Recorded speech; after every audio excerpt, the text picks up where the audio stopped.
My name is Jessica Maclean. I am a PhD student with the thrombosis research team at the HRI. My career path to get here really started, I think, as a 15-year-old when I came home from school and I was talking to my dad about this project that we had, and he said to me, "You're going to be a scientist, aren't you?"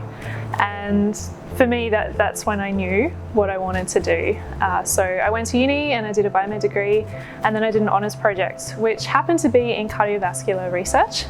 So from my one-year honours project, I then developed a love of cardiovascular disease in a weird way, and really a passion to be able to fix it, to discover what drives it, and then how to fix it from there.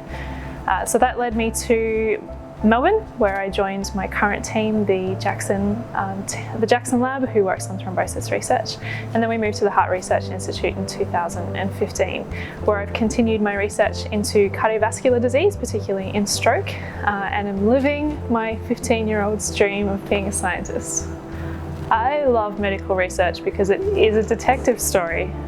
There is always a question, there is always the discovery of the answer, working out the whodunit, whether it's a signalling molecule, whether it's a drug, whether it's a disease state.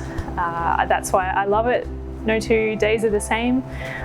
You have a question, you try to answer it. Sometimes it works, sometimes it doesn't, but it's the journey to the answer that's the exciting bit for me. I think the hardest thing about being a scientist is trying to find funding to keep your projects afloat and keep them going.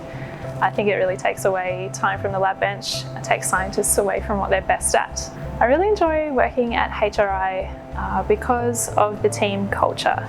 You can be a junior scientist like myself, working alongside the director of the institute, a senior scientist, communications teams, fundraising teams, people who get the message of your science out there. And I find that really fantastic as a young scientist, to be able to work with people from many different areas and find the best way to do your research and to be supported while you do your research. I have the opportunity to travel both nationally and internationally to attend conferences where we argue and discuss and hear about the latest science, and at the end of the day we sit down and try and nut out the answer to this question that we have. Give it a go. Go and find a lab that you can work in, get a little bit of work experience, see what it's all about, and I think if you are keen and you are interested, go for it. One of my favourite sayings is, "If I can, so can everyone else," and I think it's really true. So give it a go, you'll love it.